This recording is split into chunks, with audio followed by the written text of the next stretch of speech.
Welcome back to another episode of Palisade Radio. This is your host, Colin Cattell.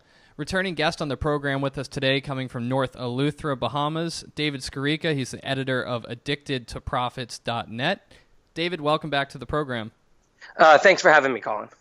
David, I think it's good to start with the general market. You're one of the experts that comes on Palisade Radio that has an in-depth understanding and does in-depth research on the Dow, S&P, U.S. equities. Where do you think we're at this point? We hit almost 21,000 on the Dow. There's been a bit of a pullback, but maybe we're going to march higher yet. Well, what happened is that I've been pretty bearish the last few years. But the problem is that these valuations, we saw this in the late 90s, for example, market can stay overvalued for a number of years before there is a kind of decline. So actually around the election, I pulled a lot of my bearish bets because I could just tell there was going to be this enthusiasm over Trump and the Republican, Congress and Senate being elected, pro-business, blah, blah, blah. So, but I've kind of started putting my bearish bets back on as of late. Now, I don't know if we're going to have another surge into the summer or we're just topping right here. And even if we did top right here, I don't think it would be down immediately. It would take a while for the topping process to play out. But I really believe you're seeing this. Actually, I'm surprised the market's not reacting more to it. Because remember, this is a little different than the past rallies over the last 8 years, which were maybe over QE or, other things happening to that regard, in terms of, the cheap money, company can buy back stocks. Well, this one was really a rally expecting more growth, that they expected tax cuts coming, tax reform coming, some kind of stimulus, some kind of infrastructure program.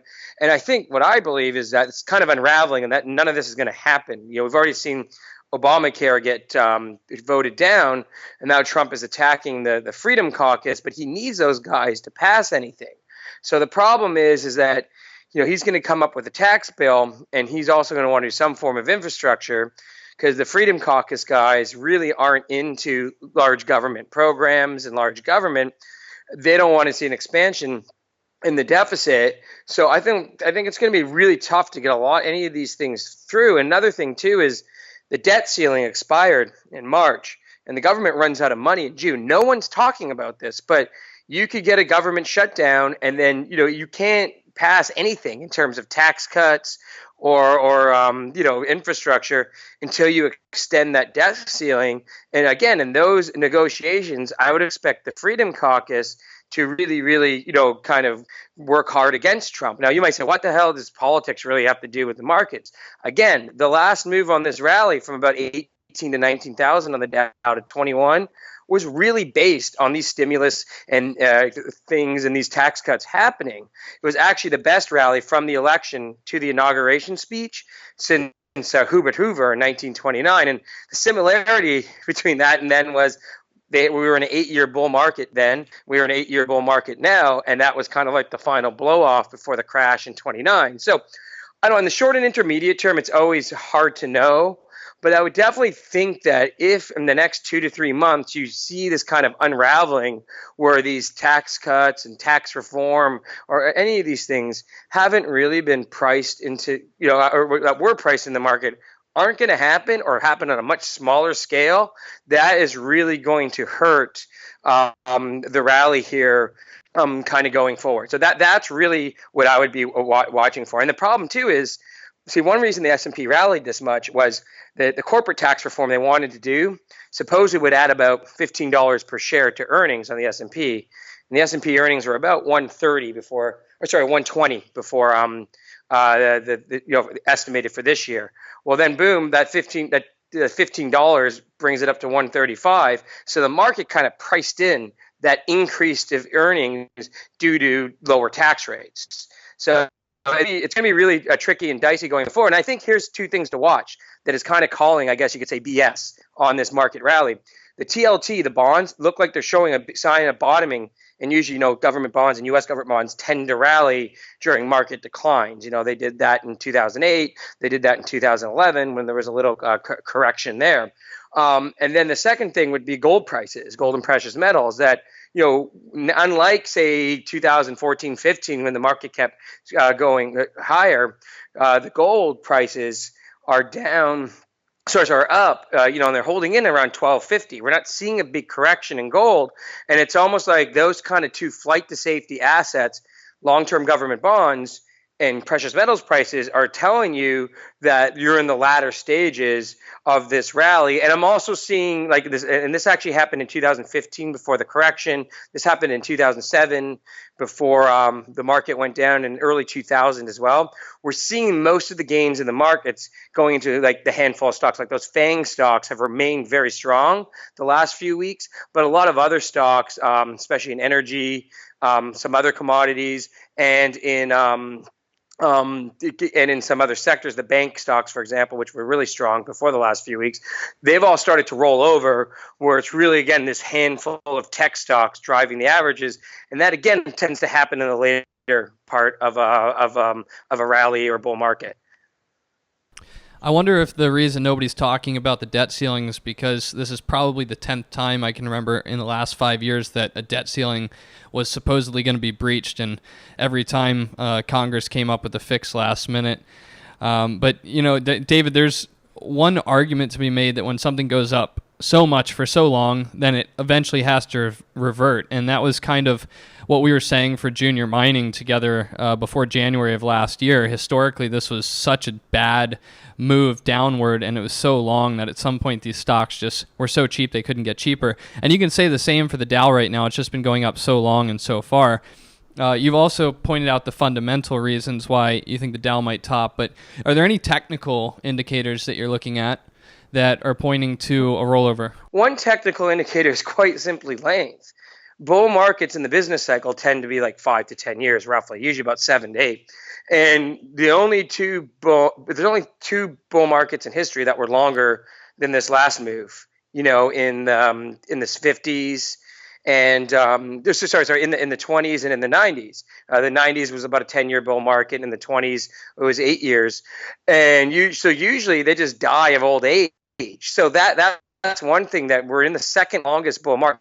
This one actually, by the way, was about a month longer than the 21 to 29 bull market. So that's a really long time for stocks to go higher without a bear market or a significant correction, right? It actually, we have so little volatility right now that this year we've only had 2 days where the market has moved 1% intraday.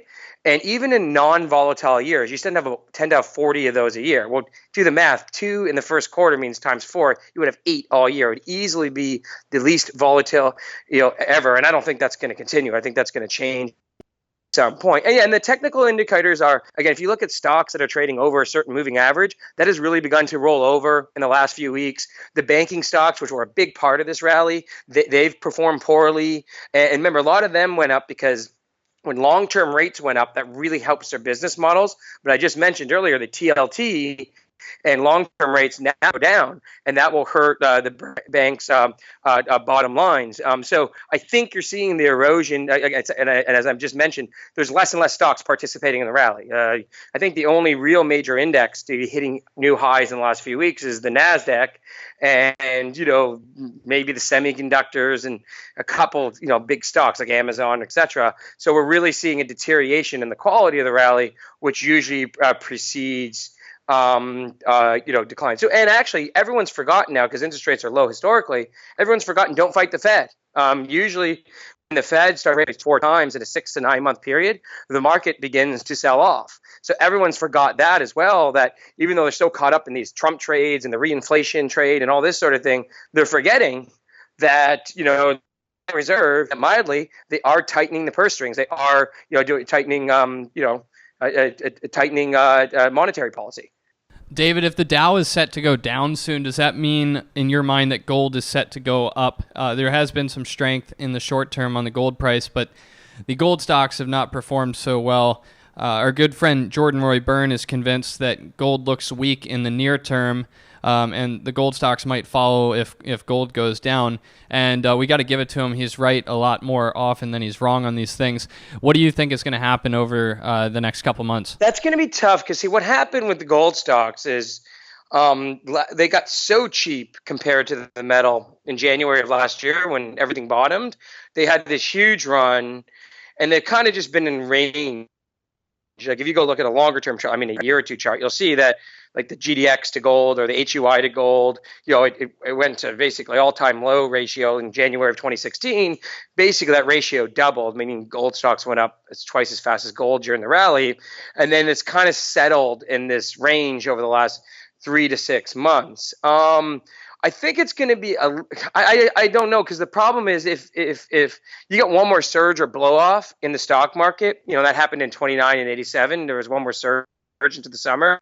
They probably would act poorly because I think they're kind of doing the counter trade to the market now, where the people are actually doing the flight to safety into gold, etc. Now, if we get this pullback in the market and it starts now. And a lot of times, like in 2000 or like in 1937, there are plenty of tops in the market that happened in the February, March type time frame. If that occurs, I think gold stocks will actually rally because they seem to be doing that inverse trade to the market. Like, for example, today as we're speaking, the Dow's down about 100 points and the GDX is up over 1% and GDXJ is up over 2%. So you're seeing that kind of contrarian rally going on right now. So I'm a little more mixed than Jordan. I'm not sure it's going to tank like that. And I will warn this, is that seasonally we're not in the greatest time because gold stocks tend to top out between, March and May and then have a decline into the summer and then rally back a bit. And then really usually the fourth quarter is when they really start to move higher.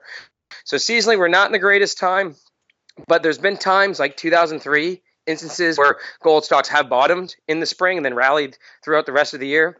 So I'm more mixed than him, but I would definitely think that this is a start of a correction or a bear market in stocks. And we're in the very early stages, like we're at the top of the first inning right now. The gold and gold stocks could really move higher. So see, what I do is, to me, last year was kind of the easy money. That was like the first inning. That was like you had the HUI and the GDX and GDXA all double, triple off their bottoms, and that's really, to me, when you trade it.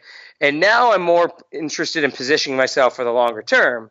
So I like to find like exploration companies that have resources that can expand resources or near short-term production plays in the small caps, because I find that early on in gold bull markets, those companies do well. And gold precious metals market, that's where I've made all my money. I've always made all my money in these kind of small juniors that are going into production early in the new cycle or have a resource and can build on that resource. Like that's almost always where I made money. Like there's a company called, it's still traded, I bought that way back when at like $1 a share in our letter, and I think it ended up going to 8 or 9. And then that was one that was expanding the resource. And then we had companies like Desert Sun and a few others that were new production plays. Another one was Avion Resources. So they were new production plays right at the start of a bull market. In the case of Desert Sun, it was the early 2000s. With Avion, it was 2009, 2010. And both of these stocks went up like thousands of percent. So, and they were new production, and then the price of gold went up, and then both of them actually ended up getting taken over.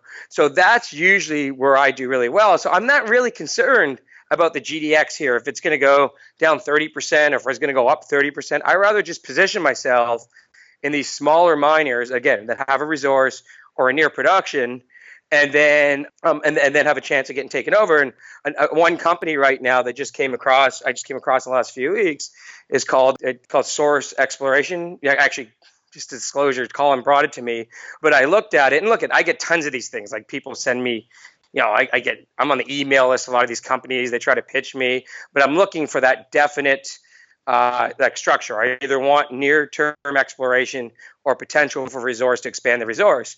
And you want quality management. You want it to be in an area that usually has a history of mining, and obviously in a country that's friendly to mining. So they're in Mexico.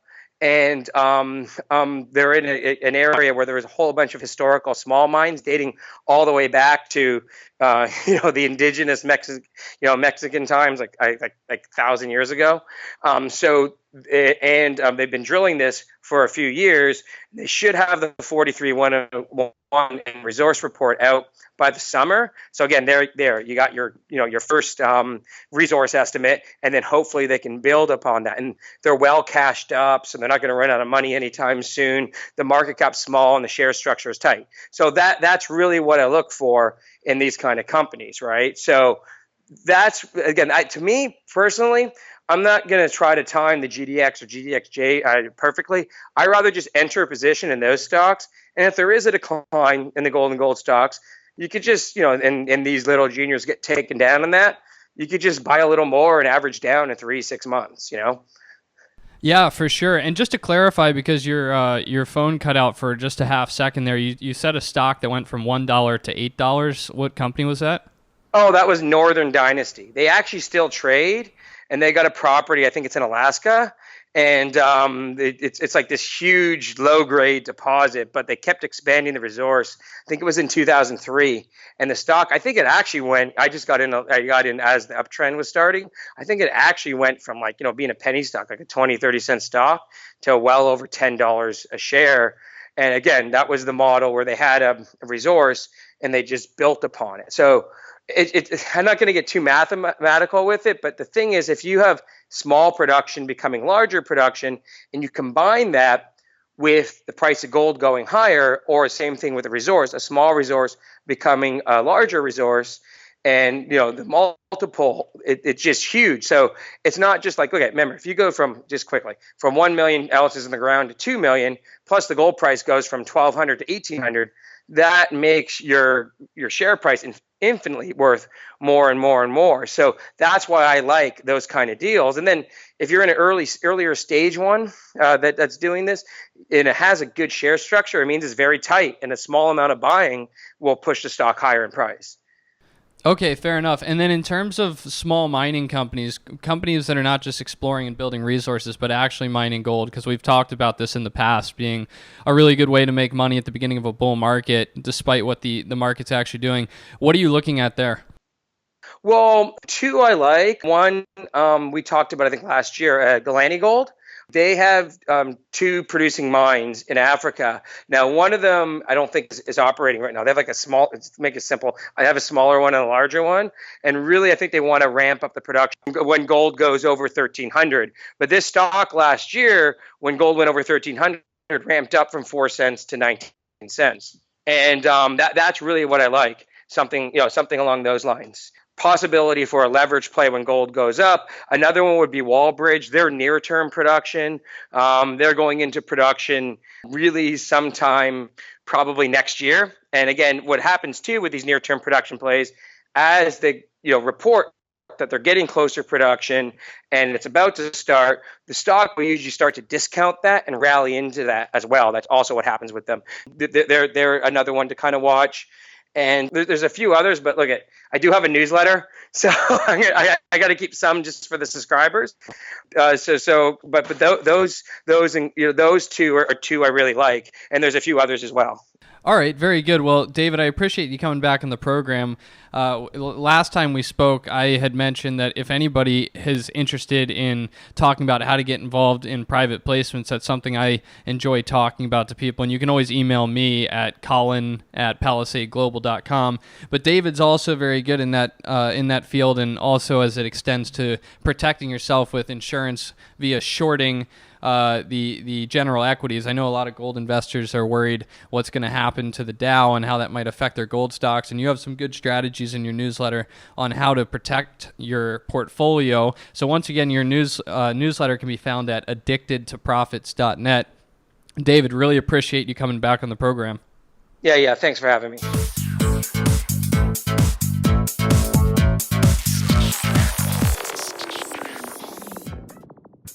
Think you understand the junior mining sector, and you think that the participants in the mining sector, junior mining sector, are good people and kind people, hit the bid.